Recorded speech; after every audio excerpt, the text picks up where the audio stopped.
Bonjour tout le monde et bienvenue dans une nouvelle capsule du projet Deuxième Chance. Aujourd'hui, j'ai le privilège. Premièrement, c'est une capsule surprise parce qu'aujourd'hui, ce n'est pas une femme qu'on reçoit, c'est un homme.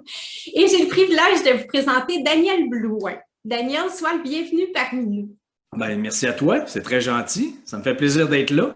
Tant Ben, mieux si y a des gens qui peuvent aimer, apprécier ou peu importe, inspirer ou si ça peut donner des idées du monde. Ce que je vais dire dans les prochaines minutes, là, oui. tant mieux, tant mieux. Ah ben ça, c'est sûr et certain. La raison pour laquelle je t'ai invité, c'est que tu as été à la source de mon projet Deuxième Chance. C'est toi qui m'as donné comme le petit coup de pied, qui a comme confirmé que mon intuition était bonne et que ça valait le coup de tenter. Pourquoi pas opter pour cette voie-là? C'est comme toi qui m'as confirmé que ça valait la peine de prendre du temps et de l'énergie pour mettre ça de l'avant. Donc, merci infiniment parce que tu m'as permis de rencontrer des personnes absolument fantastiques, puis aussi de pouvoir inspirer les personnes qui nous écoutent aujourd'hui. Ça me fait plaisir, ma chère, mais tant mieux. C'est toi qui as eu l'audace de le faire. Là. Moi, honnêtement, je me souviens même pas de ce que tu me dis là. Tu ne te souviens pas de moi de toute façon. Non, mais tant mieux si toi, ça t'a oui, donné ça a résonné. la petite étincelle pour. Parce que souvent, ce qu'on a en tête, c'est pas si fou que ça, là. C'est pas si loin que ça, c'est pas si inatteignable que ça, irréaliste que ça. C'est souvent bien plus proche qu'on pense. Hein. Ben, ça, je le vois avec plein de monde que je coach à chaque semaine. J'ai des cohortes privées. Dans des programmes privés que je coach à chaque semaine, puis je le vois, ça. Ben, le monde rêve gros, mais l'affaire qu'ils peuvent faire tout de suite, là, c'est facile à faire. C'est pas si gros que ça à faire. Ça coûte pas des millions de dollars. Des fois, souvent, d'habitude, c'est gratis. Les premiers pas qu'on a à faire, les premières étapes qu'on peut faire pour avancer vers du fou, mais vers quelque chose qui nous allume beaucoup. Ça, c'est l'affaire. C'est pas changer pour changer. Hein, c'est pas faire n'importe quoi, faire n'importe quoi. Là. Quelque chose qui nous parle, qui nous allume, qui nous crée de la joie, de l'enthousiasme. En bout de ligne, c'est ça la base. Hein. C'est le vrai GPS de tout ce que je vais dire dans les prochaines minutes, tout ce qu'on va jaser. La base de tout, c'est la joie et l'enthousiasme. Si tu marches vers ça, d'habitude, ça nous paraît fou parce que l'affaire qui nous crée de la joie, c'est on n'a jamais fait ça, on ne sait pas comment ça marche, c'est fou un peu, c'est surtout de l'inconnu. Ben oui. On a peur, c'est de l'inconnu. Il n'y a rien de dangereux, il n'y a rien. Exactement. Je te laisse aller, excuse. Je me Mais non, c'est parfait. Ben, je rebondis sur ce que tu viens de dire. Ce qui nous empêche souvent d'avancer, c'est que nous autres, on voit ça comme un mont Everest. Puis que dans le fond, on fait un pas, on respire, on écoute comment on se sent, puis on fait un autre pas. C'est en faisant des petits pas qu'on y parvient. Absolument. Puis tu l'as dit, comme un mont Everest, puis ça, c'est vrai. Tout ce qu'on veut faire, ce qu'on sent qu'on veut faire, le changement qu'on veut faire, la nouvelle vie qu'on va emprunter ou le projet qu'on veut faire, appelle ça comme tu veux. C'est toute la même affaire. Là. C'est l'affaire qui s'en vient, qu'on ne sait pas c'est quoi trop, mais ça nous allume, ça nous parle, parce qu'on sent qu'on est dû pour autre chose. On a fait le tour de ce qu'on venait de faire, on le sent, on ne comprend rien, on le sent. C'est tout le temps du ressenti, il n'y a pas de logique là-dedans, il n'y a pas de rationnel, de raisonnable. Parce que si on était raisonnable et rationnel, on bougerait jamais de notre vie. Parce que ce qu'on veut, on ne veut pas bouger, ça c'est facile. Pas bouger, ça c'est raisonnable, ça c'est clair, c'est confortable, c'est tout ça. Là. Mais c'est pas là que ça se passe. C'est pas là qu'on se sent vivant.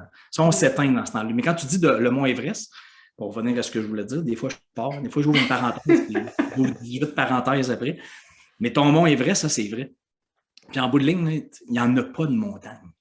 Ça, c'est une affaire que j'ai réalisée moi-même et pour les autres que je coach chaque semaine. Je leur dis souvent, là tu avances, okay? Là, on avance vers ton affaire de fou, là, mais il n'y a pas de montagne. C'est-à-dire, tu n'arriveras jamais sur le sommet de la montagne. Ça n'arrivera pas. Tu n'arriveras jamais. Il y a tout le temps d'autres choses. Fait qu'il n'y a jamais de sommet de montagne où à un moment donné, tu es parvenu, tu es arrivé, tu es fini, tu ne bouges plus, tu restes sur le sommet de la montagne. C'est vrai. C'est un sentier. Tu rentres dans un sentier, comme dans le bois. Tu es dans le champ, puis il y a un début de sentier. Là, tu rentres dans le sentier, puis après ça, tu n'as aucune idée de ce que tu vas voir. Mais la montagne, l'affaire qu'on voit gros qui nous décourage, qui nous empêche de le faire puis d'avancer parce que c'est trop gros, ça c'est une direction. C'est pas un but à atteindre, c'est une direction. On part tout le temps par là-bas. Là. On part déjà de partir par là-bas, c'est déjà beaucoup, là, parce qu'il y a 365 degrés. On peut partir par là, par là, par là, par là. Mais quand tu pars par là-bas, c'est-à-dire ce qui t'allume, ce qui crée de la joie, ce qui te fait vibrer là, sans savoir les détails, sans savoir comment tu vas tout faire ça, mais ça, c'est par là. Mm-hmm. Et après ça, quand tu avances, quand tu dis des petits pas, tu avances dans le sentier. Et le chemin ne se présente qu'au fur et à mesure qu'on avance. Mm-hmm. Ça ne sert à rien. Notre problème, c'est qu'on on reste dans le champ, on voit le début du sentier, on reste dans le champ, puis on essaie de penser qu'est-ce qu'on va voir dans le sentier, qu'est-ce qui va arriver dans le sentier pour savoir si aujourd'hui, il faut que j'avance dans le sentier. Mais ça arrive jamais. Là. On n'est pas assez intelligent pour savoir ce qui va arriver. Mm-hmm. Jamais été assez intelligent. Je ne connais personne qui est assez intelligent pour savoir exactement tout ce qui va arriver là, dans le sentier. Mais ça se présente quand on avance. Tout le temps, tout le temps. Quand je dis on avance, ça veut dire faire des petites actions faciles et gratuites. Envoyer un email, appeler quelqu'un, faire une recherche Google, faire son budget, le budget du projet, je ne sais pas, n'importe quoi, mais marquer ses idées sur papier, la direction qui nous met, écrire ce qui nous allume, ce qui nous intéresse, ce qui crée de la joie. Juste l'écrire, déjà, c'est un début. Ça, c'est un petit pas. Mais quand tu fais des petits pas sans arrêt, dans cette direction-là, pas par là-bas, par là, mais là, après ça fait ça de même. Ça fait ça de même. On avance en zigzag. Puis des fois, OK, admettons que c'est une montagne, puis là, on avance dans la montagne, on monte la montagne de même s'il n'y a pas de montagne. Puis des fois, quand on fait ça de même, parce que c'est horizontal, on a l'impression qu'on n'avance pas, qu'on n'a pas monté la montagne cette semaine ou ce mois-ci, parce qu'on fait ça de même. Mais quand on est rendu là, on a tout monté ça de la montagne ou du projet ou dans le sentier. Là. Puis une montagne, physiquement, c'est de même, ça se monte aussi. Dans la vraie vie, physiquement, tu ne peux pas monter la montagne de même. Ça, c'est-à-dire ça ne va jamais assez vite à notre goût, ça ne se passe jamais comme on veut. Ça fait tout le temps ça de même. On avance, on découvre d'autres choses. Quand je dis qu'on fait ça de même, ça veut dire qu'à un moment donné, rendu là ou là, on a une idée. On rencontre quelqu'un. Il arrive quelque chose, on reçoit un appel, là, il y a ci, il y a ça, puis là, on découvre, OK, ça, c'est le fun, ça, j'aime ça, ça, j'aime moins ça, ça veut dire zigzaguer, ça veut dire avancer dans le sentier de même. Je ne connais pas un sentier qui est droit, j'en ai jamais vu de ma vie, qui est bien droit, puis tu peux deviner d'avance ce que tu vas voir. C'est ça. Donc, il faut avancer vers ce qui crée, vers la direction qui crée de la joie et de l'enthousiasme. Pour qu'on retrouve notre cohérence, pour qu'on se sente vivant. Et ça, c'est juste de l'inconnu, tout le temps. Des inconnus, des moyens, des gros. Ça, c'est une direction de trait, c'est beaucoup d'inconnus. Dans le sentier, on avance tout le temps avec un petit peu d'inconnus. Des petites affaires qu'on n'a jamais faites, comme toi, ton projet, faire des entrevues sur Zoom. Tout ça, en faire une, en faire deux, en faire trois. Puis plus tu en fais, plus tu es à l'aise, moins tu es stressé. Plus tu sais comment ça marche, moins tu te poses de questions. Pas parce que c'est plus facile. L'entrevue qu'on fait là est aussi facile que ta première. C'est juste que là, tu sais comment ça marche. Tu le sais. C'est devenu du connu. Fait que là, ça ne te stresse plus. Tu sais comment ça marche. Il n'y a plus de tension. Là, tu peux improviser. Tu es bien plus à l'aise. Exact. Confiant. Mais ça, c'est en avançant. La première, elle devait être stressante. Oh my God! Ça marche-tu? Ça enregistre-tu mon Zoom? Comment ça marche? Ah oui, c'est ça. Tout le côté technique, là, c'était vraiment un défi en soi. Tu sais, je reviens sur ce que tu disais. Tu disais, on n'est jamais parvenu au sommet. C'est vrai, mais tu sais, cet été, je suis allée faire de la randonnée. Puis, on marchait dans le sentier, puis tout à coup, oh wow, il y avait tellement un beau point de vue auquel on ne s'attendait pas. Tu sais, je trouve que dans notre parcours, on reprenait le sentier, puis tout à coup, whoop, il y en avait un autre. Oh, c'est encore plus beau. Tu sais, je ne sais pas si toi, tu le vis comme ça. Moi, quand je marche le chemin de l'intuition, ce qui m'arrive, c'est tout le temps encore plus beau que ce que je pensais, plus surprenant, plus wow. Tellement. Écoute, le mot pour prouver ça, le mot que j'ai le plus dit, je le dis souvent, dans les dernières années, depuis ma dernière grande sortie de zone, depuis, mettons, à peu près 7 ans que je fais ce que je fais là, comme les livres, les conférences, parler de sortie de zone, de changement et tout ça. Ça fait à peu près 7 ans de ça. Mais le mot que j'ai le plus dit, depuis que j'ai avancé vers ça, moi, je ne savais pas écrire. Je n'ai jamais rien écrit dans la vie. J'ai écrit un livre, 3 livres, best-sellers, vendus partout dans le monde. Faire des conférences, je n'ai jamais fait ça dans la vie. J'ai toujours détesté parler en public. C'est l'affaire qui m'écœurait le plus dans la vie, de parler en public. Une conférence devant 20 personnes, 30 personnes, 30, 40, 50, 1 an, 2 ans, 3 ans, me pose la question, je continue-tu, j'arrête-tu? Oui, mais j'aime ça, mais en même temps, qu'est-ce que ça va donner? Il n'y a pas d'argent à faire avec ça. je sais pas trop, c'est juste de l'inconnu, mais là, je continuais parce que j'aimais ça. Je sentais que ça aidait du monde. Puis là, 7 ans plus tard, j'en ai fait partout. Je l'ai fait dans 7 pays à ce jour, à date. Pour moi, c'est complètement tout ce qui arrive, c'est complètement fou. Puis là, j'ai des cohortes à chaque semaine de gens en privé que je coach depuis. Pour moi, le mot, c'est ça pour dire que le mot que j'ai le plus dit dans mes 7 dernières années, là, puis je suis bien sincère quand je le dis, je ne fais pas semblant, c'est le mot surréel. C'est vrai. Je ne sais pas combien de fois je l'ai dit, mais à chaque fois, je suis surpris moi-même. Et je me dis, c'est capoté, je ne peux pas croire que je vis ce que je vis là. C'est complètement, à la limite, farfelu. Je n'aurais même pas gagé 2 piastres là-dessus il y a 8 ans.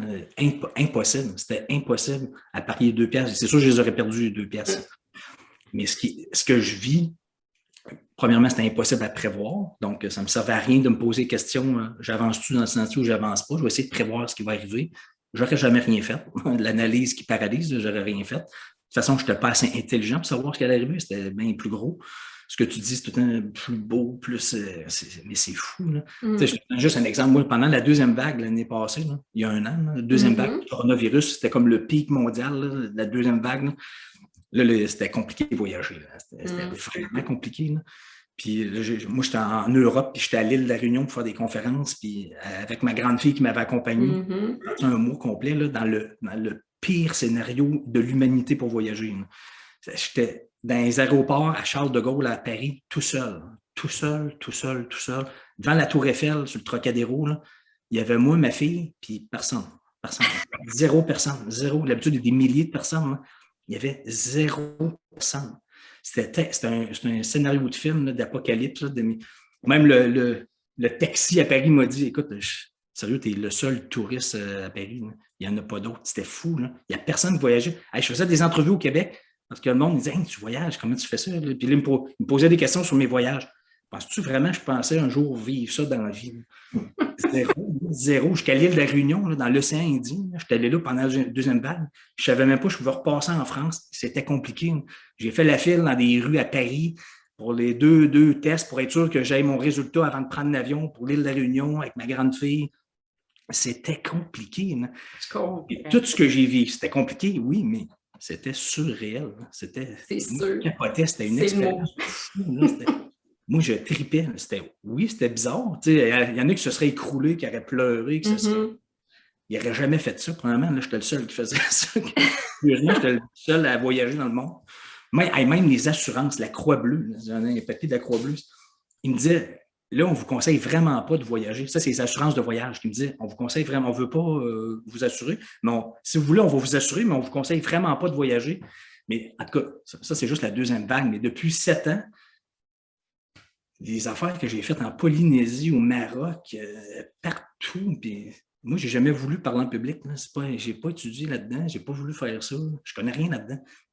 J'ai 0 cours en littérature, en écriture, en français, pour écrire des livres. J'ai 0 cours en psychologie. J'ai 0, pas 1, 0. Puis là, je suis rendu avec 3 best-sellers dans la section psychologie dans les librairies. Pour moi, ça, c'est complètement surréel. Mais tout ça pour dire que quand on avance vers ce qui nous allume, le sujet qui nous intéresse, moi, c'est juste le sujet là, qui m'intéresse. C'est pas d'écrire des livres, c'est pas de faire des conférences, c'est pas de faire des vidéos, c'est pas ça qui m'intéresse. Moi, c'est le sujet. Le reste, c'est des médiums. C'est ça. C'est une façon de rejoindre du monde, mais pour parler du sujet. Parce que ça l'aide du monde. Moi, c'est juste ça la base de tout ce que je fais. Là. Un sujet qui m'intéresse, puis finalement, ça l'aide du monde. C'est pour ça qu'elle a un peu de succès. Là. Mais c'est le mot surréel. Quand tu avances vers ça, tu ne le sais pas. Moi, je ne me suis pas dit que j'avance vers le surréel dans le temps. Moi, j'avance vers un sujet qui m'intéresse. Je veux dire ça aux jeunes. Moi, je pensais aux jeunes dans le temps, quand j'ai écrit mon premier livre qui explose. Mais là, je dirais dire, ça concerne tout le monde, même les personnes âgées. Mais ça, je savais pas. Oui, tout à fait. Je parlais juste aux jeunes. Puis même en écrivant mon livre, je me disais, il n'y a pas une compagnie qui va m'engager un jour dans la vie pour parler de ça. Ils vont avoir peur que tous leurs employés s'en aillent. Je fais des conférences dans des compagnies pour parler de sortie de zone. Parce que j'ai adapté mon sujet à leur réalité. Mais Quand j'écrivais mon premier livre Sortie de zone, en passant, peut-être tes gens n'ont aucune idée de ce que j'ai écrit. Sortie de zone. J'ai les 3 livres ici là, qui sont excellents, vraiment. Merci vraiment. Beaucoup. Sortie de zone, Entrée de zone et Salomon le saumon. Seuls les poissons morts suivent le courant. Exact.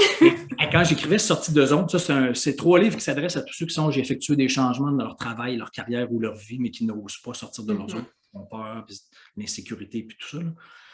Mais quand j'écrivais mon premier livre, je me disais, moi, premièrement, je ne savais pas que je serais édité. Je ne savais pas que je serais publié. Je n'ai jamais appelé un éditeur parce que moi, je n'avais pas confiance que je savais écrire.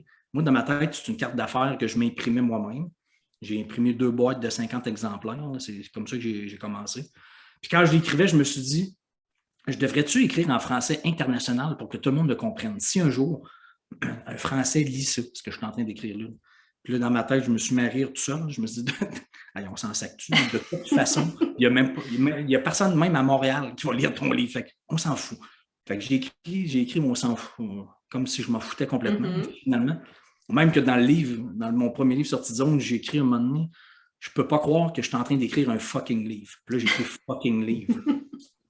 Avoir su que quelqu'un lirait vraiment ça, là, je suis pas sûr que j'aurais écrit un fucking livre dans le livre. Mais là, c'était plein d'affaires québécois que je ne comprends pas qu'ils aiment ça en France. Hein. Ils ne savent même pas de qui je parle. J'ai été obligé d'annoter mon livre pour dire hey, ça, c'est ça, ça, c'est lui, ça veut dire ça, ça veut dire ça. Je suis le premier surpris qu'il y a des Français hors Québec qui aiment ce que j'écris. Je ne comprends rien là-dedans. Surtout du premier livre, parce que je pensais que personne ne lisait ça. Mais tout ça pour dire, ce que je te dis là, c'est je l'ai vécu sans arrêt, là, le fou, là, des affaires que tu ne peux pas t'attendre quand tu avances, puis au fur et à mesure, le chemin se présente, puis c'est complètement fou. Je ne sais pas comment le dire plus que ça, mais je pourrais vous en donner des exemples. Je ne veux pas autant donner des exemples, mais c'est sans arrêt. Là, puis ce qui me surprend le plus, c'est que ce que je dis dans le premier livre, Sortie de zone, moi, c'est une bulle. Quand je l'écris, je ne sais pas que je vais être publié. Je m'imprime 2 boîtes de 50, puis je pense que ça va arrêter là. Puis je ne ferai pas des conférences, je ne sais rien de ça. J'ai aucune idée. Puis ce que je dis dans le livre, c'est regarde quand tu marches vers ton ressenti, vers ce que tu sens que tu dois faire, ce qui t'allume, puis que tu oses transcender ta peur de l'inconnu, puis que tu avances, check bien ce qui arrive. Là. Regarde dans mon livre. Moi, je donne des exemples concrets de moi. Parce que tout ce que je connaissais, c'est mes exemples à moi. Là. Je ne peux pas parler des autres, c'est les seuls que je connaissais. Fait que je parlais de ça, puis à la fin du livre, là, moi, à la fin de la dernière ligne, je ne sais pas ce qui arrive après. Là, je m'imprime 2 boîtes de 50. Je ne sais pas tout ça. Là. Puis, mais tout ce que je dis dans le livre, regarde ce qui arrive quand tu fais ça. Check bien ton intuition, ton ressenti. Tu ne sais pas ce qui va arriver. Check bien ça. Là. C'est fou. Regarde ça, regarde un exemple, regarde 2 exemples, regarde 3.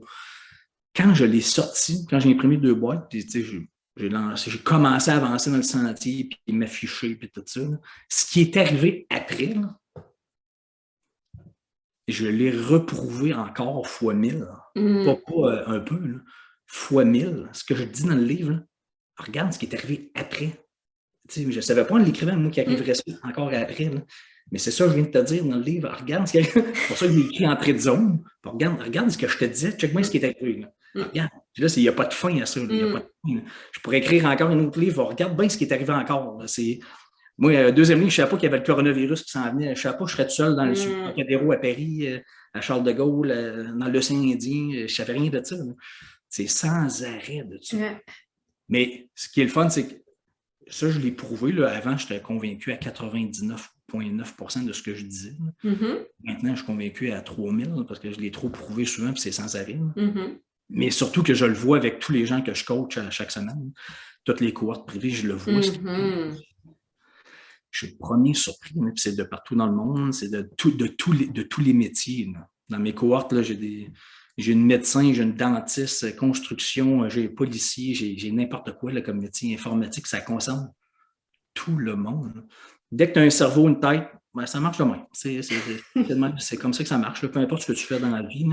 C'est pas que, des fois, on dit souvent personnel ou professionnel, ta vie personnelle. Ouais, c'est parce que quand tu es né, tu n'es pas né personnel ou professionnel. Tu es né. Tu es né qu'une tête. Tu es né, c'est tout. C'est tout ensemble, ce professionnel, personnel. Un cerveau, c'est un cerveau. Mais c'est ça. Tout ça pour dire que, en bout de ligne, nos goûts, nos désirs, nos aspirations, ce que je dis là, je ne peux pas être plus convaincu que ça. Il y en a qui me disent « je ne crois pas à ce que tu dis, moi je ne crois pas, ça ne s'adresse pas à moi les sorties de zone. je ne crois pas à ça, ou c'est farfelu, ou whatever, peu importe. Puis là, je leur dis, mais OK, mais là, tu es en train de me dire que toi, tu as exactement les mêmes goûts, les mêmes aspirations, les mêmes besoins, les mêmes rêves, les mêmes désirs que quand tu avais 10 ans, 20 ans, 30 ans, 40, 50, 60. Ça n'a jamais changé, ça ne change jamais tout dans ta vie, ça. Là. Puis là, ils me disent, ben non, ça change. Ben, c'est ça, je te dis. C'est ça, je te dis. Si ça change tout le temps, à 10 ans, à 20, à 30, à 40, à 50, à 60, à 70, à 80, même ma grand-mère à 98, il n'y a pas de fin à ça. C'est toute la vie, là, ça change. Besoin de tout ça. Là. Fait que si ça change, si on s'entend, c'est pas de l'ésotérisme, c'est pas farfelu, c'est pas trop fucké, ça change, c'est la vraie vie, ça. OK. Si c'est la vraie vie, ça veut dire que notre job, c'est de s'adapter à ça sans arrêt. Puis s'adapter à ça sans arrêt, c'est quoi ça veut dire? Ça veut dire être connecté à notre ressenti. Mes goûts, mes désirs, mes aspirations, mes rêves viennent-tu de changer? Là? Sont-tu en train de changer? C'est pas une claque à la gueule. Là. Ça, c'est petit à petit à chaque jour. Comme un arbre qui pousse que tu ne vois jamais pousser, mais il a poussé. Là, c'est de se connecter à ça. Là. Ça m'allume-tu encore? Ça crée-tu encore de la joie, de l'enthousiasme dans ma tête? Je me sens-tu encore vivant ou je sens que je commence à avoir fait le tour de la patente, là, de la situation, du contexte, de la job, du couple, n'importe quoi. Là, je sens que j'ai fait le tour. Là, ça ne m'allume plus, je ne grandis plus, je n'évolue plus, je suis en train de tourner en rond et je suis en train de m'éteindre. M'éteindre, ça veut dire commencer à souffrir. Ouais. Commencer à devenir malheureux, agressif, pas bien dans ta peau. La vie manque de sens, tu n'es plus en cohérence, tu n'as plus la flamme, tout ça. Là, c'est toute la même affaire. Exact. Fait que notre job, c'est de s'adapter tout le temps à ça. C'est de faire des sorties de zone sans arrêt. C'est ça que ça veut dire. Hein? Ça veut dire faire la nouvelle affaire. Essayer la nouvelle affaire, la nouvelle direction. Parce que mes goûts, mes désirs, mes aspirations, mes rêves, mes besoins viennent de changer. Puis là, je m'en rends compte. Mais si tu résistes à ça, ben, tu souffres. C'est le seul choix qu'on a. De le faire, d'avancer vers l'inconnu, d'oser embrasser l'inconfort pour grandir, au lieu de résister à ça puis souffrir. C'est ce qu'on fait. D'habitude, c'est ce qu'on fait. La majorité du monde, c'est ce qu'ils font. Ils résistent à ça, mais ils ne veulent pas de changement, ils ont peur, puis ils souffrent. Ils pensent que ça, c'est moins souffrant qu'embrasser l'inconnu. C'est le contraire. Ben, c'est parce que c'est du connu, hein? C'est pas parce que c'est agréable. Non. C'est ça. On devrait dire sortir de sa zone de confort qui est devenue inconfortable. Parce qu'en bout de ligne, c'est ça. C'est vrai. Nous, ça en prend des zones. Pour remonter notre rivière, là, ça prend des fosses au saumon pour se reposer dedans dans le fond. Là. C'est là qu'il n'y a plus le courant d'en face, c'est facile, il se repose. Ça en prend dans la vie. Exact. Qui dure 1 an, qui dure 2 ans, 3 ans, 4, 5, 6, 10, 12, 15, ça dépend. Il y a des grosses zones, il y a des grosses fosses. Puis à un moment donné, on sent, comme le saumon, regarde ça, c'est Salomon le saumon qui saute dans le chute, il y a un ours. Là, on sent qu'il faut sortir de la fosse pour avancer dans la rivière. Mais là, c'est difficile. Là, c'est là qu'on a la vie dans la face, entre deux fosses. Il y a des chutes, il y a des ours, c'est difficile. Mais c'est là qu'on se sent vivant. Mais c'est difficile en même temps. Puis c'est pas parce que c'est difficile qu'il ne faut pas faire ça. C'est le contraire, il faut le faire. Les vies, c'est ça. Facile, difficile, facile, difficile, facile, difficile, facile, transition, facile, coronavirus, facile, changement de carrière, facile, une maladie, facile, c'est l'alternance de tout sans arrêt. Quand on le sait d'avance, ça change tout. Parce que quand ça arrive, on se dit, OK, je suis en sortie de zone. Ça va être difficile entre les deux fosses, entre les deux zones, mais ce n'est pas un message de la vie. Il faut que j'avance. J'avance dans la rivière, ça va prendre de la patience. C'est dans le courant que ça prend de la patience, de la persévérance, du temps, de l'argent, de la foi, de l'énergie, tout ça. C'est dans le courant, c'est pas dans la fosse. Là. Dans la fosse, on souffre parce qu'on tourne en rond, on se pose des questions, je sors-tu pas, là j'ai peur. Ça c'est là qu'on souffre. Ou dans le courant, quand on a embrassé le changement, qu'on est dans le courant, là, on a la vie dans la face. Là, c'est difficile. C'est là qu'on doute. On dit, oh, j'ai-tu bien fait de faire ça? C'est peut-être une erreur. Hein? Puis quand on se dit ça dans le courant, c'est quoi la première tentation quand on est dans le courant? Là? C'est de retourner en arrière, dans ce qui était connu. Parce que là, on ne sait pas, et où la nouvelle entrée, la nouvelle fosse? À combien de temps, à combien de kilomètres, à combien de jours, de mois, d'années? Là, on se dit, je suis en train de m'acharner ou de persévérer? Ça, c'est l'autre affaire. Dans la fosse, on se pose la question. Avant de sortir, je suis en train de m'acharner dans la fosse ou il faut que je persévère, je devienne positif? Là, on se pose la question là, puis on se pose la question dans le courant. Je suis en train de m'acharner en mauvaise direction ou il faut que je persévère parce que je suis dans la bonne? C'est toute la différence. J'ai une formation en ligne qui fait ça, justement, qui répond à toutes ces questions-là, qui vous challenge avec un cahier d'exercice. Si vous mettez danielblouin.com, je pense que ça coûte à peu près 80$, la formation avec des capsules aux 2 jours, pendant 24 jours. Mais ça, il y en a plein qui sont là-dedans, plein. Ça va être bien du monde. Donc, ça vous intéresse, danielblouin.com, section Ah oui, vraiment. Puis je l'ai suivi, cette formation-là, puis je la recommande vraiment. Là, pour que les gens comprennent, il va falloir qu'ils achètent tes livres. Là, parce que quand tu commences à parler de fausses, puis je pense que, tu sais, mais j'aimerais ça comprendre. Tu n'as pas toujours été comme ça, là. Comment ça a commencé, ça, ce parcours-là? Comment tu t'es rendu compte à un moment donné, c'était quoi une sortie de zone? C'est survenu comment dans ta vie? Puis comment tu as osé aller au-delà de ta zone de confort, là? OK. Ben écoute, si je résume vite, là, moi, j'ai été 5 ans producteur de disques à Montréal, puis après ça à Québec, de 23 à 28 ans, puis de 28 à 40, j'ai eu mon agence de communication à Québec. Puis vers les 2-3 dernières années de cette période-là, là, je m'éteignais beaucoup. Là, je souffrais beaucoup. Là, je résistais au changement parce que je ne pensais pas qu'il fallait changer tant que ça dans la vie. Mais là, je suis en train de m'éteindre. C'est là que tu souffres. Là. Tu deviens malheureux, agressif, tu n'es pas bien, tu n'es pas en cohérence, ça ne va pas bien. Puis je l'ai tiré 2-3 ans de trop, selon moi, avec le recul.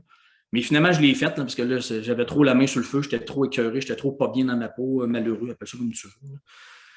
Puis tu commences à mal dormir, puis tout ça. Tu développes des symptômes psychologiques, physiques. Là, t'as la main sur le feu, puis ça brûle trop. Fait que là, il fallait que je l'enlève. Des fois, c'est drastique. Moi, il fallait ça me prenait de quoi de drastique. Fait que j'ai tout quitté.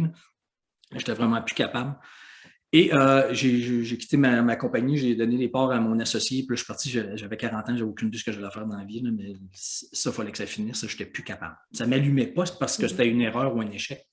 C'est parce que j'avais fait le tour de la question. Ça faisait 12 ans, puis je l'ai tiré 2-3 ans de trop. Ça fait 3 ans, maintenant. Fait que là, je suis sorti de la fosse. Je me suis mis dans le courant, c'est-à-dire, j'avais aucune idée. Je marchais vers l'inconnu et je savais que ça ne m'intéressait plus. Je n'avais aucune idée de ce qui m'intéressait. Ça a pris au moins 1 an et quelques avant de savoir ce qui m'intéressait. Et encore là, ce qui m'intéressait, c'était une affaire. C'est-à-dire, c'est né, moi, tout ce que je fais maintenant, c'est né d'une révélation. C'est-à-dire qu'à un moment donné, je ne sais pas d'où c'est sorti, j'ai eu une bulle. Puis là, je me suis dit, avec le recul, en regardant mon parcours, les années, j'ai réalisé que ça, je l'avais fait. Des sorties de zone, des entrées de zone, je l'avais fait. Puis je ne savais pas que ça s'appelait de même. Je ne connaissais rien là-dedans.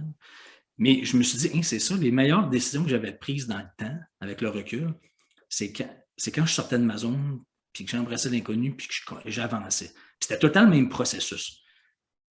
J'ai réalisé que ça commençait tout le temps par je le sens.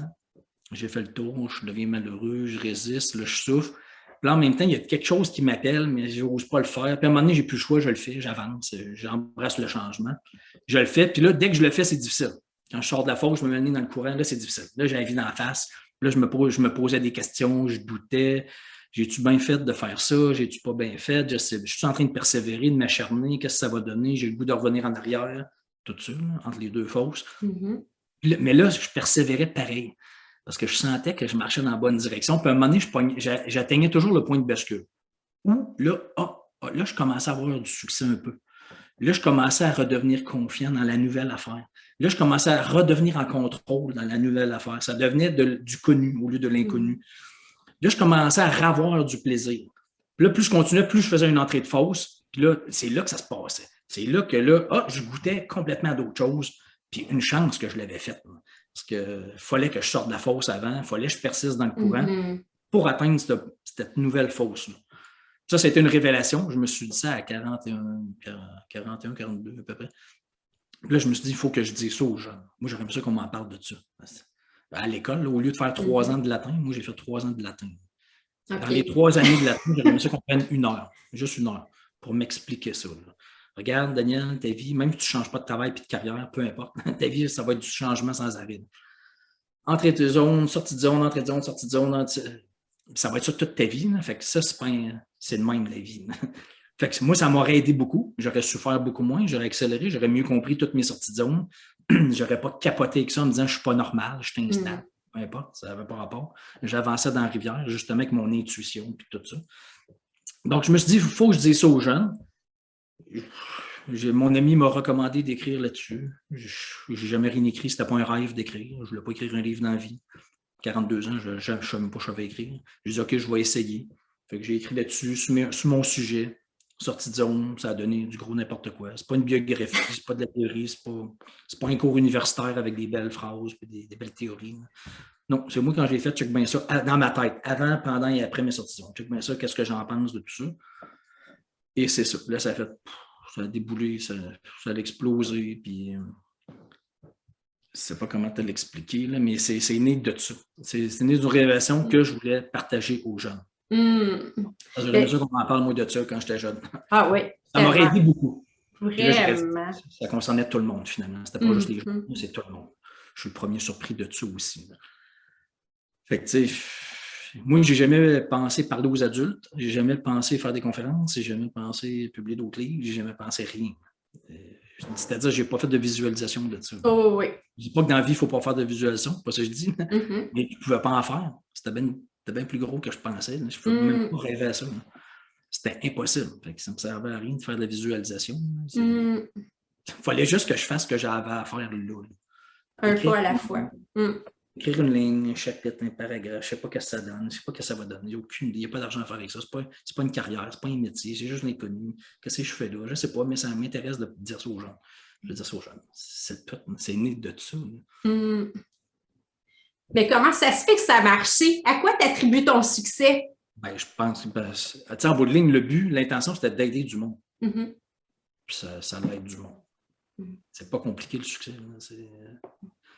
Si tu fais quelque chose qui aide du monde, ou que tu aies un produit ou un service qui aide du monde à quelque chose, qui répond à un besoin, puis que tu n'arrêtes plus, là, puis que tu persévères. Parce que des bonnes raisons pour arrêter, j'en avais aussi. Ça, c'est une autre affaire. Pendant des années, ça a explosé, puis là, tout d'un coup, je gagnais de l'argent, je gagnais ma vie. Je savais ce que ça me donnerait dans la vie à moyen et long terme, mais j'avais aucune idée. Là. Quand je te disais au début que pendant au moins 3 ans, moi, après avoir sorti mon premier livre, commencer à faire des petites conférences, je ne gagnais pas ma vie avec ça, là, même si ça décollait bien. Là. Puis moi, je suis devenu obsédé par le sujet.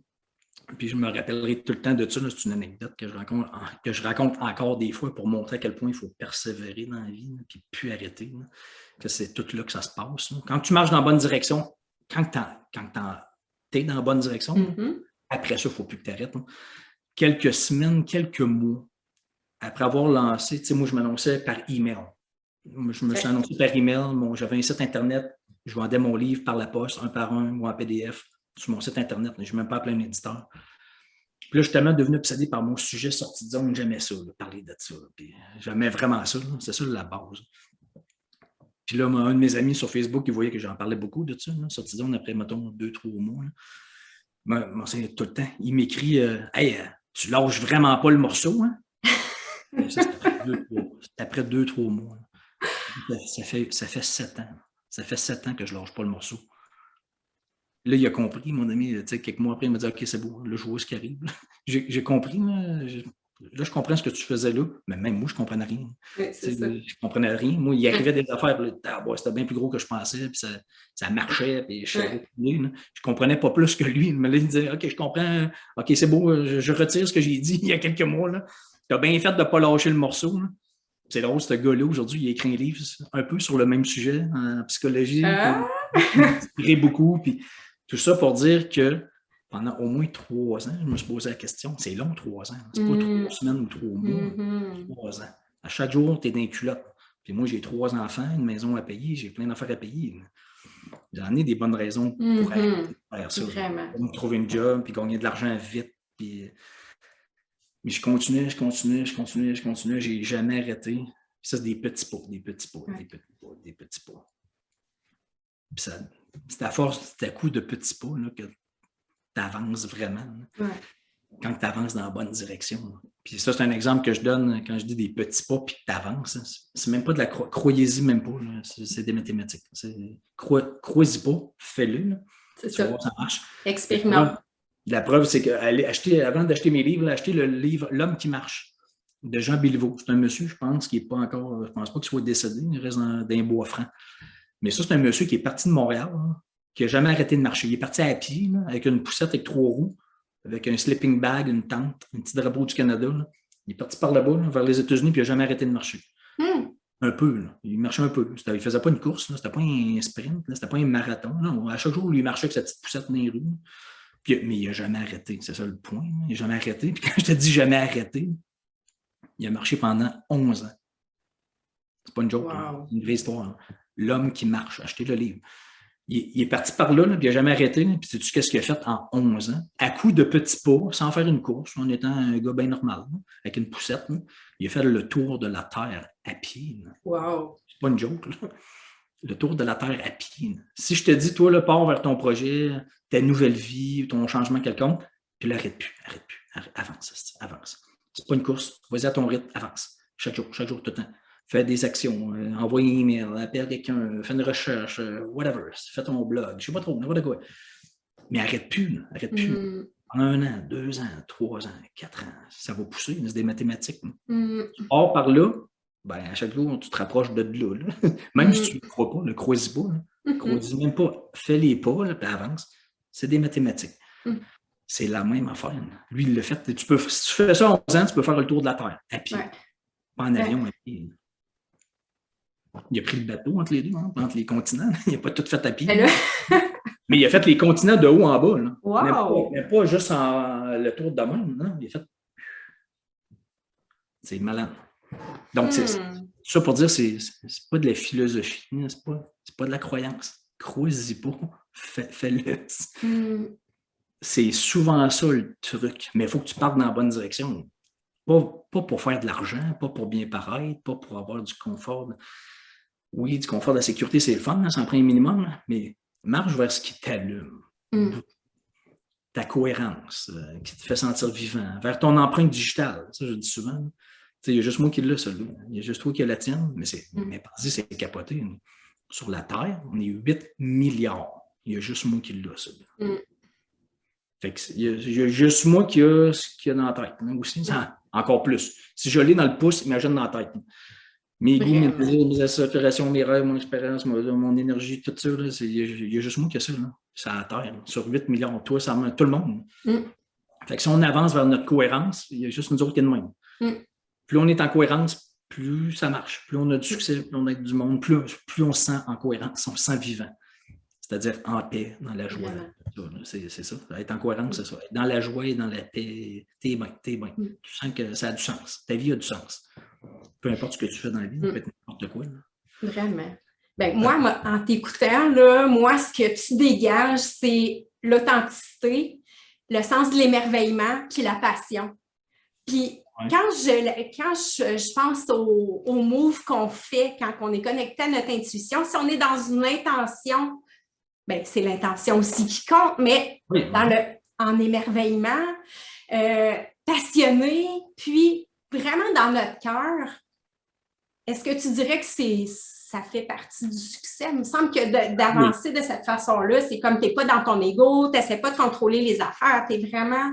Ah, mais j'en ai eu un ego, j'en ai eu un d'aplomb, un ego. J'étais très malheureux aussi. Il y a une période de ma vie, j'étais très, très, très malheureux. J'avais un gros ego aussi. J'ai beaucoup changé avec les années. Là. Une chance, c'est que j'ai changé.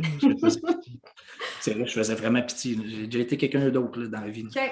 Mais oui, mais ça pour dire, c'est tu avances dans le sentier en étant ouvert à ce que tu vas voir. Hein. Tu ne sais pas ce que tu vas voir. Hein. Fait que tu es ouvert, tu n'es pas dans le contrôle. Moi, je veux atteindre tel objectif avant telle date, parce que sinon, je suis malheureux, c'est un échec. Non, moi, ça, c'est une autre affaire que je dis souvent, qui aide bien du monde que j'aide. Hein. C'est, je les aide à starter leur sortie de zone, mettre le doigt dessus, la direction, puis on avance. J'avance avec eux autres à chaque semaine dans mes cohortes privées. Là, je leur dis, là, quand j'arrête, parce que mes programmes durent 2 mois, là, chaque semaine, je rencontre les gens en groupe et en privé. Là, je leur dis, quand je ne suis plus là, après ça, là, à la fin des 2 mois, là après ça, toi, tu n'arrêtes plus. Tu n'arrêtes plus. Tu avances sans attente. Ça, c'est le mot, là, sans attente. Parce que tu ne sais pas quand tu vas le vivre, comment tu vas le vivre, qu'est-ce que tu vas vivre. Si tu as parce que le succès et le bonheur, je pense, hein, j'ai un chapitre complet là-dessus dans mon 2e livre, Entrée de zone. Le succès ou le bonheur, mettons qu'on a ça en même temps, ce n'est qu'une question d'attente. Là. Parce que si tu n'as pas d'attente, tu ne peux pas être déçu, là. Tu ne peux pas être malheureux. Tu n'as pas d'attente. Toi, à chaque fois qu'il arrive de quoi, tu dis, ah, regarde, il arrive ça. Ah, je vois ça. C'est une expérience de vie. Ah, OK, je vois ça. Là.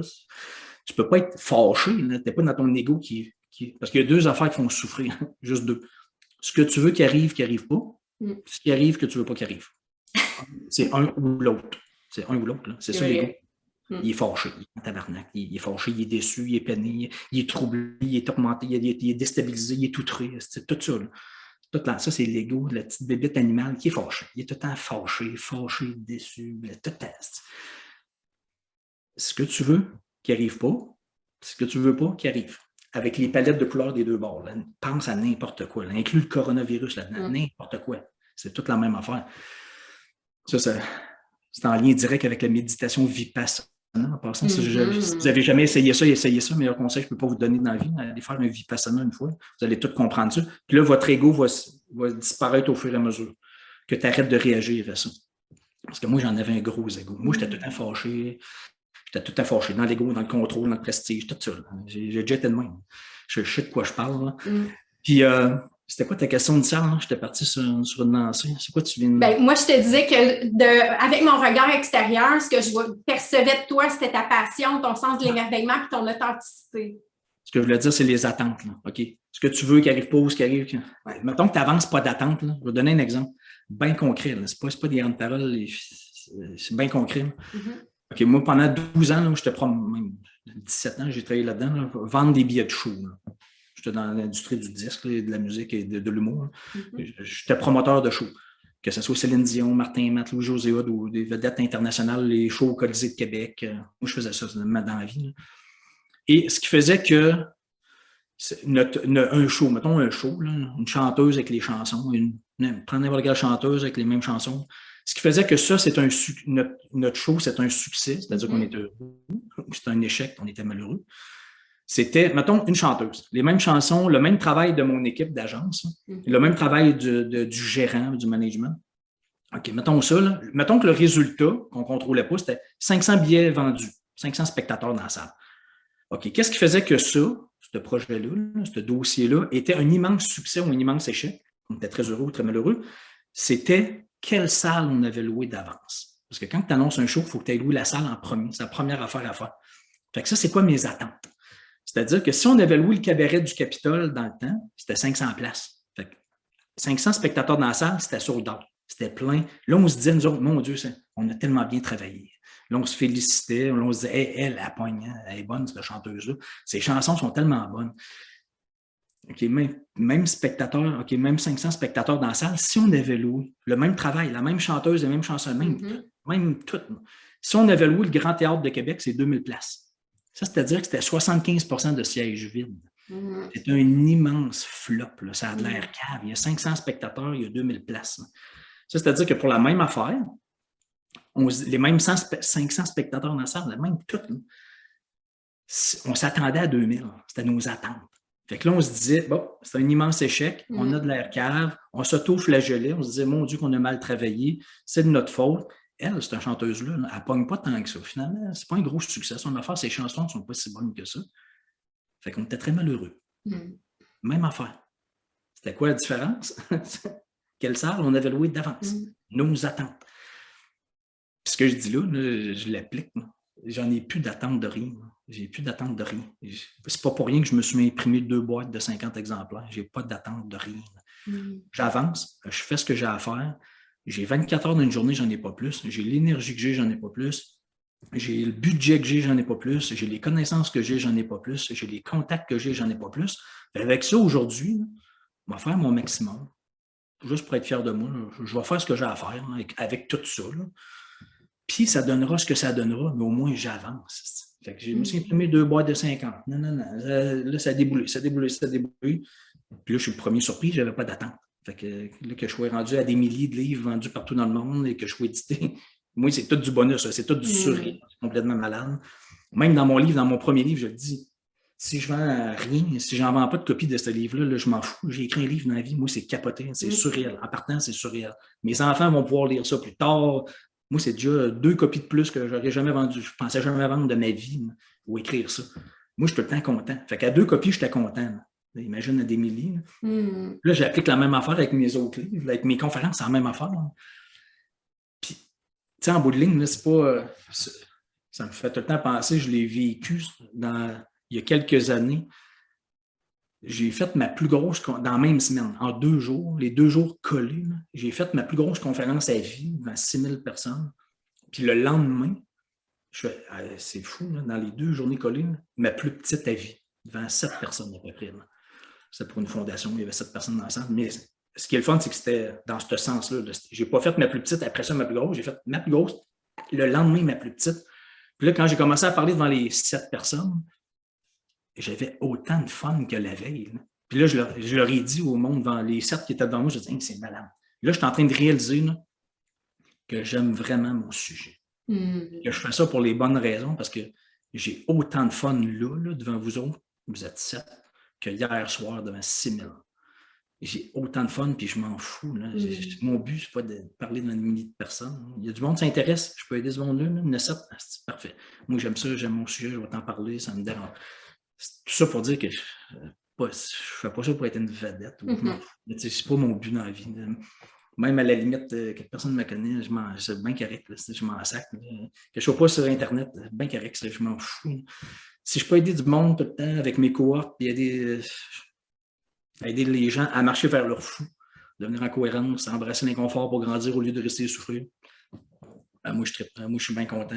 Je ne pensais jamais faire ça dans la vie. Puis, une fois que tu as goûté à ça, c'est de la drogue.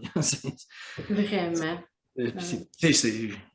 J'étais pas là-dedans, moi, avant. Je n'étais pas du tout là-dedans. Moi, mon but dans le temps, c'était de faire de l'argent, puis de grossir une compagnie, puis de réussir en affaires. C'était pas mal ça. Le but, c'était pas d'aider du monde. Pas du tout. Puis c'est les années où j'ai le plus souffert aussi, curieusement. Et depuis que j'ai goûté à ça, une fois que tu as goûté à ça, tu ne peux pas revenir en arrière. Là, je me dis, pas que j'étais cave, mais quand tu es cave, tu ne sais pas que tu es cave. Fait que... Non, mais tu le sais pas. Moi, c'était mon processus. Là. Il fallait que je passe par là pour me réveiller un moment donné et réaliser qu'il y a d'autres choses dans la vie que ça. Là. Puis tu n'es pas obligé d'être dans l'ego. Je pensais que c'était ça la vie, c'était d'être fâché, outré, en confrontation, contrôlé, puis avoir du succès, puis le prestige. Je pensais vraiment que c'était ça la vie. J'étais outré des affaires dans les nouvelles, à la télé, dans le journal, qui ne me concernaient même pas. J'étais fâché. J'étais déstabilisé. J'étais tout le temps je faisais pitié. Je n'ai pas idée à quel point je faisais pitié. Puis là, je m'en rends compte là. Mais en même temps, je ne m'en rendais pas compte. Je pensais que c'était ça la vie. Exactement. J'étais cave, je ne savais pas. C'est encore cave, mais moins cave. Non, mais c'est vrai, je suis encore cave, mais j'étais vraiment bien plus cave dans le temps. Et je faisais pitié. J'ai le goût de me dire, dans le temps, pauvre petit, tu ne savais pas. Mais Mais justement, aujourd'hui, là, si tu rencontrais ce Daniel-là, c'est quoi le principal message que tu aimerais y livrer? C'est drôle, je reviendrai à... Ça, c'est une affaire que je pense souvent. C'est quoi mon meilleur conseil dans la vie?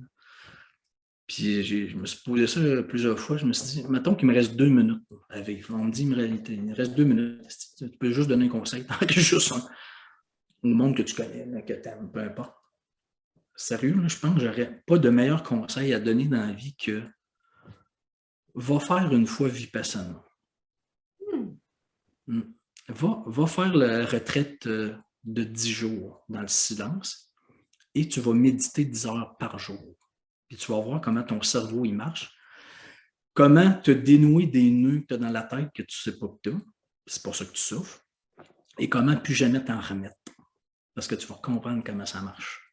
Ton cerveau, ta tête, ton esprit, ton ego qui est tout le temps fâché, outré, déstabilisé, blessé, en crif, dans le contrôle. Puis là, tu vas réaliser là, que ça, là, tu peux le réduire. Là, je ne sais pas si à la limite tu peux le faire disparaître, je ne suis pas sûr de ça, là, mais tu t'en rendras même pas compte, là, mais ça va dégonfler l'ego.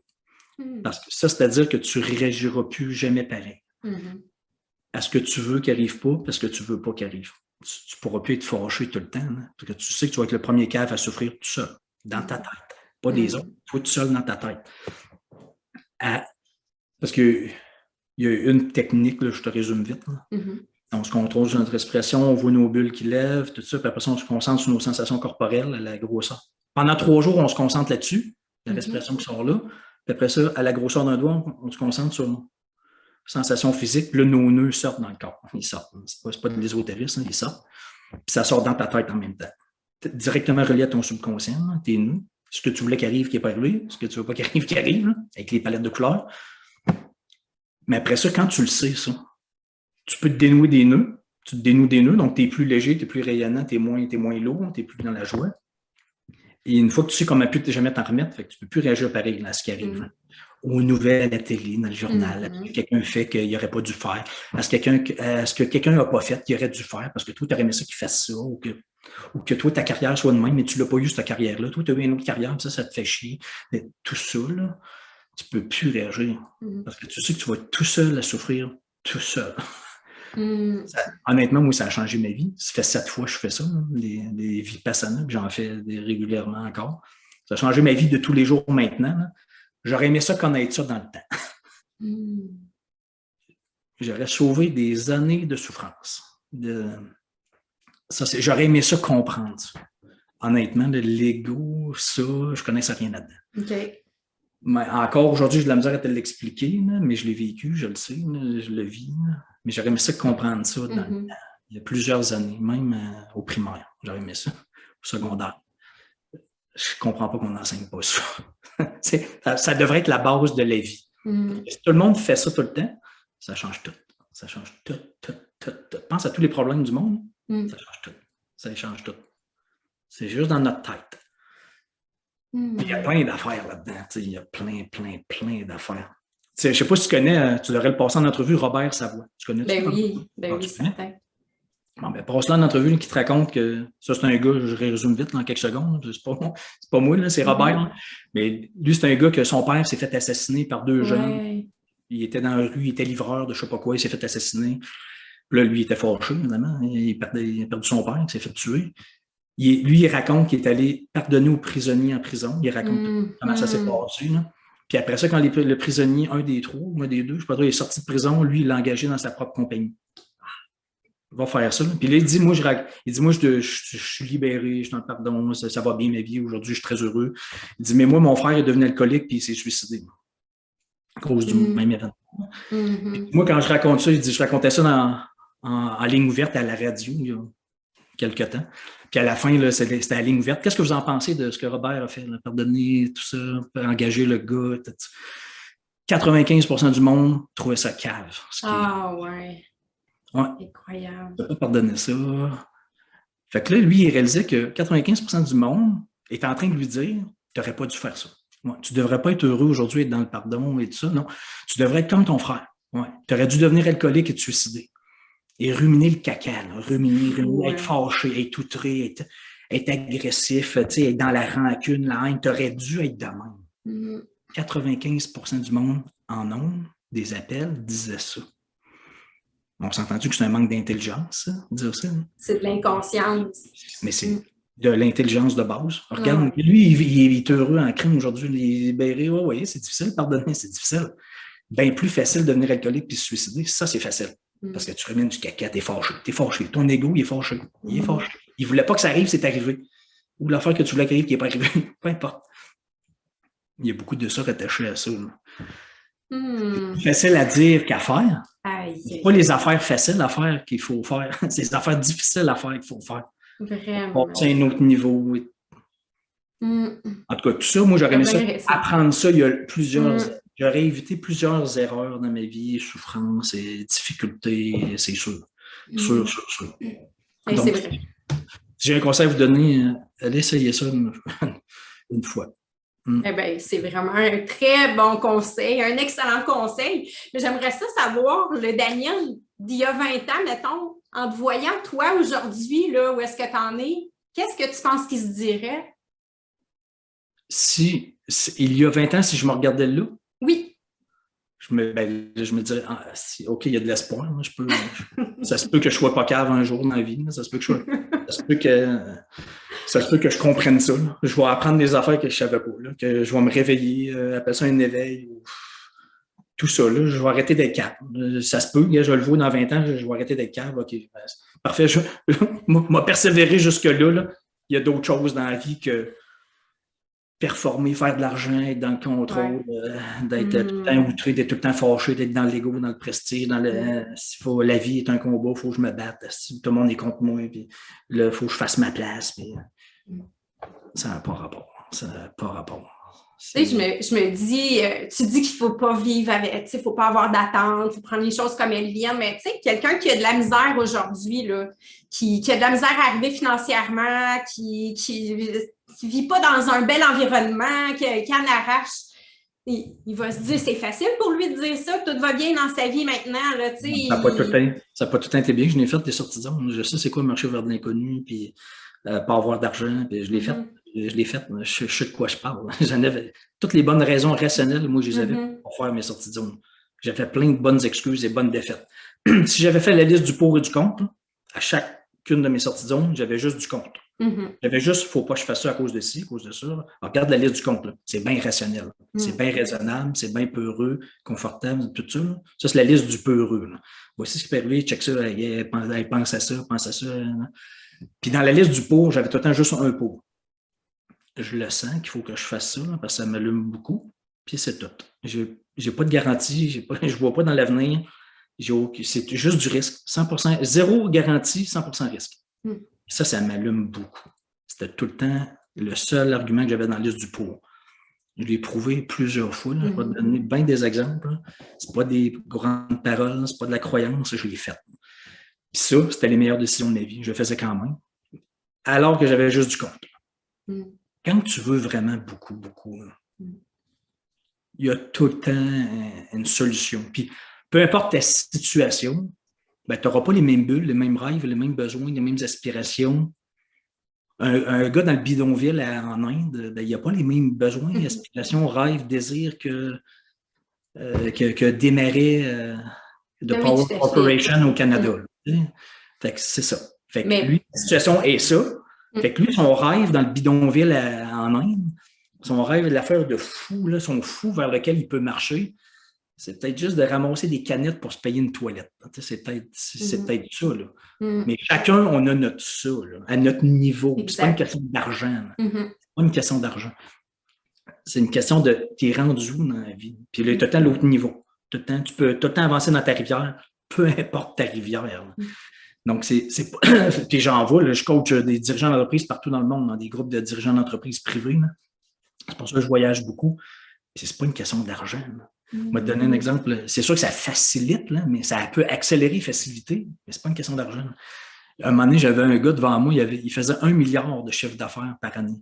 Pas 1 million, milliard. Il avait 3000 employés. Je ne sais pas trop, en aérospatial en France. Puis il dit, moi, j'aurai jamais de problème d'argent. Là. Mes enfants n'auront jamais de problème d'argent, puis mes petits-enfants n'auront jamais de problème d'argent, j'en ai beaucoup trop.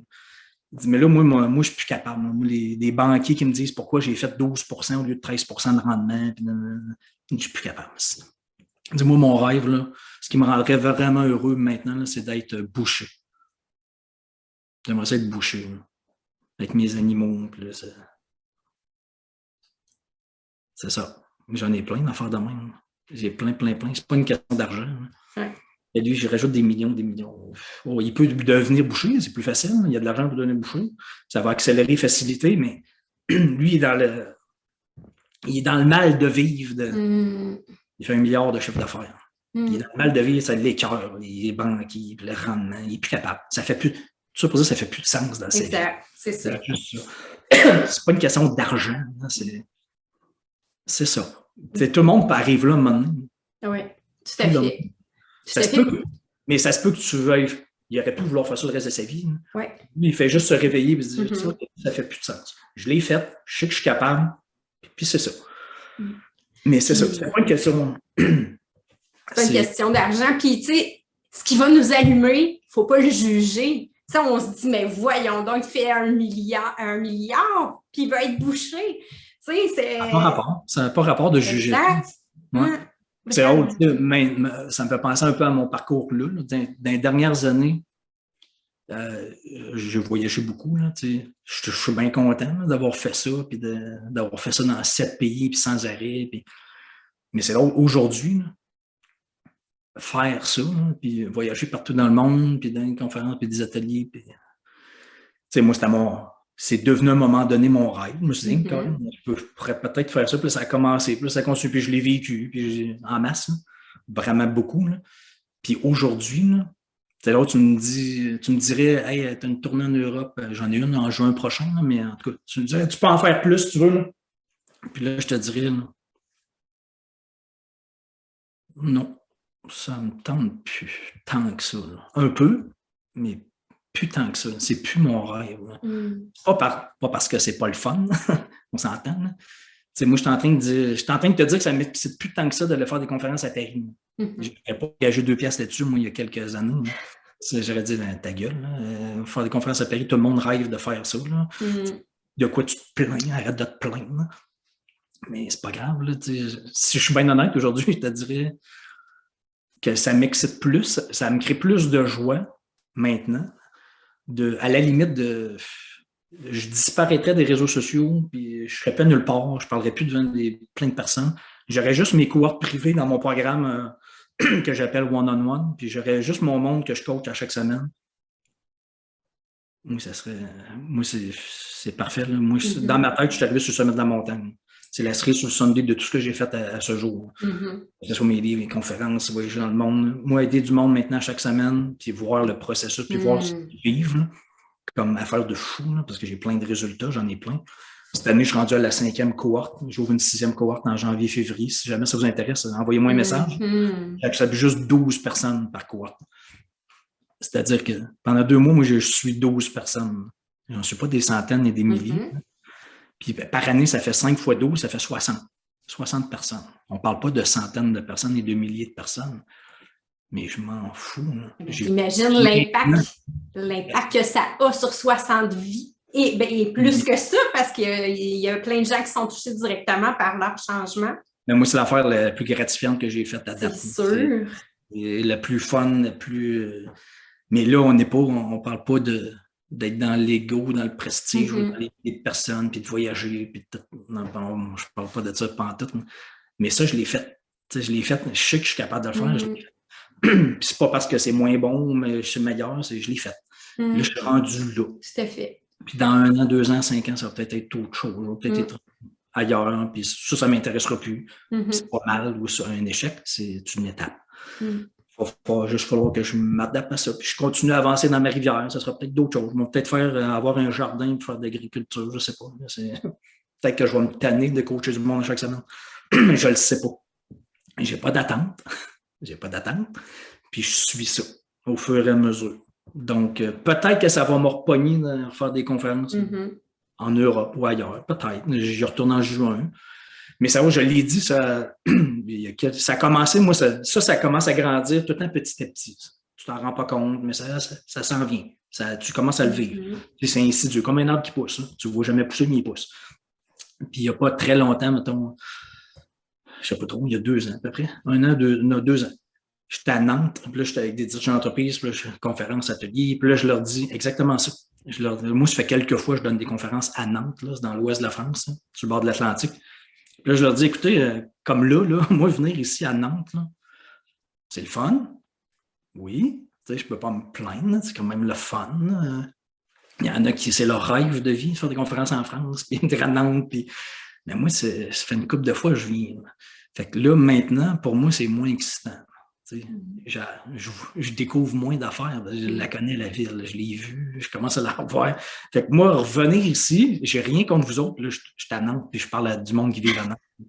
Je leur dis, j'ai rien contre vous autres, là, mais là, je sens que je commence à avoir fait le tour. Parce que ça m'allume plus tant que ça. Puis c'est pas parce que vous n'êtes pas gentil, puis c'est pas beau. C'est parce que je l'ai fait. Je grandis plus, j'évolue plus, je vois plus d'autres choses, ça me sort plus de maison. Et je fais juste copier-coller parce que c'est facile et confortable et sécuritaire et facile. C'est du connu. Je sais comment ça marche, le train chez où, je sais comment ça coûte, j'ai plus d'inquiétude, j'ai plus de stress, plus d'inconfort. C'est tout du connu. Mais là, je commence à m'éteindre. Ça serait facile de continuer. C'est ça notre problème. C'est ça l'erreur qu'on fait, c'est qu'on continue à faire ça. Là, c'est facile. Là, j'ai atteint le sommet de la montagne. Fait que là, je reste là, je bouge plus. Je bouge plus, puis là, je fais copier-coller. Parce que là, je fais de l'argent, c'est facile, c'est sécuritaire, c'est plus stressant. C'est le fun, ça. Ça prend des périodes de même. qui dure 1 an, 2 ans, 3 ans, 4 ans, 5 ans, que c'est facile, confortable, tu es en possession de tes moyens, c'est bien correct. Mais à un moment donné, tu sens que tu as fait le tour. C'est là que c'est difficile de sortir. Parce que là, tu n'as pas de bonne raison rationnelle de sortir de là. Puis te remettre à risque, puis te remettre à grandir. C'est ça qui garde en vie. C'est ça. Ça, c'est une immense zone de confort dans laquelle on reste, qui devient une zone d'inconfort, comme tu dis. On s'accroche à ça, puis ça, on tourne tellement en rond, on s'éteint tellement comme on souffle, puis on dit, il faut que je reste là. Je souffle, mais je vais rester là parce que c'est ça qui est ça. Ça fait 5 ans que je fais ça, ça fait 10 ans, ça fait 20 ans. Je ne ferai certainement pas autre chose, c'est juste ça que je connais. C'est ça. C'est ça l'erreur qu'on fait. Je ne sais pas si... Ah, vas-y. Vas-y, excuse.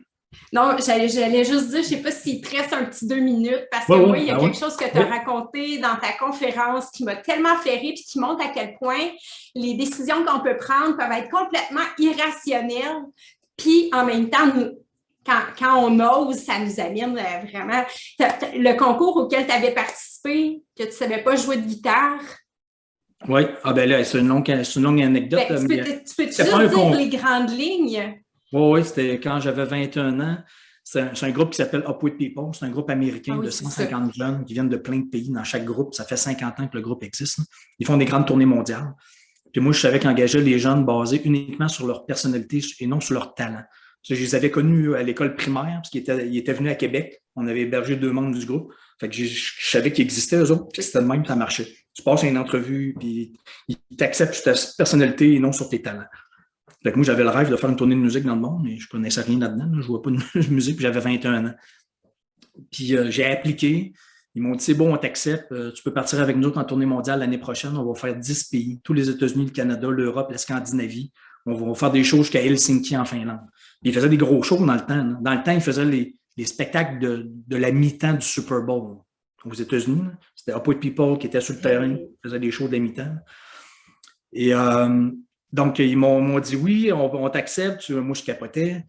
Puis finalement, tout ça pour finir en bout de ligne, j'ai fait à croire que je jouais de la guitare. J'ai envoyé un démo, c'était même pas moi qui jouais sur le démo. Tu sais, quand t'es calme, t'as pas rapport.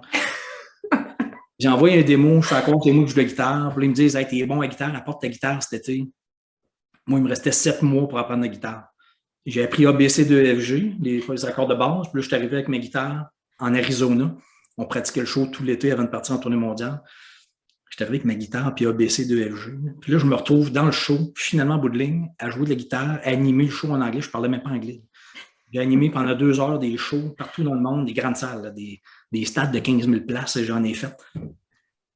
Une affaire de fou. Là. J'avais été invité chez Bill Clinton, Hillary Clinton. Signé un autographe à Chelsea Clinton. Des affaires que tu ne peux pas deviner dans la vie. J'avais été invité à la Maison-Blanche. Bill était en campagne électorale en Arkansas. C'est là qu'on avait été invité. Quelques semaines après, il se fait élire à la Maison-Blanche. J'ai reçu une petite lettre de la Maison-Blanche écrite par le restant de personnel à la main de White House. Le mot Internet n'existait pas. Hey, tu peux venir à la Maison-Blanche si tu veux, tu es bienvenu. Mais c'est comme... C'est ça. Ça illustre de façon parfaite à quel point un rêve peut nous sembler complètement absurde, complètement illogique, bien trop fou pour être concrétisé par nous autres. On se dit, qui je suis, moi, pour aspirer à ça? Ça, c'est sans arrêt ce qu'on se dit, je suis. C'est ça. C'est sans arrêt, ça. Mais il faut que tu commences à quelque part. Commence. Puis le monde, ils veulent des passionnés, ils veulent des gens qui ont des résultats. Mais plus tu es passionné, plus tu as des résultats. Fait que si tu as des résultats, il y a d'autres mondes qui te rappellent. Ce n'est que ça. Exactement. Mais la base, c'est la passion. Mais c'est quoi qui t'allume? C'est quoi qui te fait capoter? Là? Si c'est la permaculture, faites de la permaculture. Si c'est des poules, élève des poules. Si c'est avoir une garderie, ouvre une garderie, fais n'importe quoi. Là. Mais fais cette affaire-là, qui crée de la joie, de l'enthousiasme, puis tu te sens en cohérence, puis ça fait du sens. Et dans la joie, la paix, c'est juste ça le but en bout de ligne. C'est le seul GPS de toute façon. Exactement. Pas le mental qui réfléchit. Tu sais, tu disais dans ta conférence qu'il y a des petites bulles qui nous montent. Des poussées de vie, oui. C'est ça. Puis là, tu sais, on la laisse passer. Puis tout à coup, elle remonte encore. Puis elle remonte encore. Puis là, à un moment donné, on se dit... Faudrait que je le fasse. Ben, c'est ça. Ça me paraît fou, mais je vais l'essayer. J'essaie. Des petits pas, des petites affaires. On l'entend souvent, un éléphant, ça se mange par petites bouchées. Ben, prenez des petites bouchées. Exactement. Mangez votre éléphant par petites bouchées. Et si vous n'arrêtez pas de manger à chaque jour des petites bouchées, ben, vous allez le manger. Mais C'est pas de la croyance, c'est des mathématiques. Comme le monsieur qui a fait le tour de la Terre. Fais-le, avance, crois-y pas. Avance tant de pieds par jour, tant de kilomètres. Tu vas te rendre. C'est des mathématiques. Crois-y même pas. C'est pas grave. Fais-le. C'est ça que je dirais. Crois-y. Faites-le. C'est ça. C'est pas juste faut que tu le fasses. Faut que tu avances dans le sentier. C'est le seul truc. Mais dans le bon sentier, là, une fois que tu l'as déterminé, là, OK, ça m'allume. Après, ça avance dedans. Un peu. Ça a l'air tout facile à dire, ce que je dis là. Je sais, c'est facile à dire, beaucoup plus difficile à faire, mais c'est ça qu'il faut faire. Je le vois trop partout tout le temps. C'est convaincu. Puis je vois le contraire aussi. Du monde qui souffre, pas moi dans le temps, qui souffre beaucoup, là, inutilement, qui deviennent cons sans le savoir. Moi, j'étais très con, je répète. J'étais très con, moi aussi. C'est ça. Je le suis un peu moins. À un moment donné, tu te réveilles, c'est ça. Des fois, on appelle ça des éveils, des réveils. Appelle ça comme tu veux. C'est ça. À un moment donné, tu allumes. Exact. Puis, c'est de mettre les choses en place, c'est de le pratiquer, de l'apprendre. Tu apprends comment ça marche. Après ça, tu apprends à mieux te connaître, à t'écouter. Puis plus ça va, tu as toujours des challenges, tu as toujours des défis, mais ça te paraît moins inatteignable de fois en fois. La zone grandit petit à petit. Il n'y a pas de limite à ça. Il n'y a pas de limite. Comme toi, tu as fait 50 entrevues là, par Zoom, là, tu n'as plus de limite. Là, tu peux faire d'autres choses. Là, tu peux passer à une autre sortie de zone. Exactement. Là, tu as fait une, tu es rendu à 50. Là, tu peux faire peut-être une autre affaire. C'est des petites briques. C'est des petites briques qui font qu'à un moment donné, il y a un mur de confiance, d'expérience, de solidité. De petites briques. C'est facile à dire, je sais, mais ça prend du temps. De la patience, sans attendre. D'avance. Ferme ta gueule puis avance. Arrête de te plaindre, de chialer. Je dis ça au monde en général. Je me parle aussi. Ferme ta gueule puis avance. C'est tout ce que tu peux faire. Le reste, tu ne contrôles rien. C'est pas toi qui décides quand est-ce que l'arbre va pousser. C'est toi mettre de l'eau à chaque jour, puis c'est tout. C'est tout ce que tu peux faire. Ça va prendre du temps. Quel beau mot de la fin! Pour conclure, as-tu quelque chose que tu aimerais terminer ça? S'il y en a qui veulent en savoir plus, avoir plus d'infos, danielblouin.com. Il y a ma formation en ligne à 80$ qui aide beaucoup de gens, les capsules, cahiers d'exercices. Sinon, j'ai mes cohortes privées de coaching one-on-one. Écrivez-moi privé, je vous donnerai éventuellement les infos. Je passe des entrevues de sélection. Il me reste juste 10 places pour janvier, février. Si jamais, envoyez-moi un message privé par email ou daniel@danielblouin.com, daniel@danielblouin.com, ou mon adresse est sur mon site danielblouin.com. Sinon, YouTube, Facebook, je suis un peu partout, je suis là. Plein de vidéos. Laissez votre email sur mon site Internet. Vous allez recevoir plein de vidéos que j'ai filmées un petit peu partout dans le monde pour vous aider avec plein de notions un peu de ce que je viens de dire ou d'autres complémentaires. Sinon, il y a les livres. À part de ça, je ne sais pas trop. Là. Non, je pense que je vais faire tout. Ben oui, c'est parfait. Puis je pourrais mettre les liens aussi en dessous de l'entrevue pour que les gens puissent juste cliquer puis y accéder. Puis, en tout cas, merci. Merci infiniment. C'était un moment vraiment super agréable puis qui va inspirer plein de gens. Moi, je te connaissais déjà, mais de pouvoir partager ça, à te faire connaître au plus grand nombre de personnes parce qu'effectivement, cette façon de fonctionner-là change vraiment des vies. Tu sais, moi, là, il y a même 2 ans, je n'aurais pas pensé pouvoir être assis en avant de toi et parler de façon très... écoute, j'étais dans l'instant présent, je l'appréciais, j'étais pas...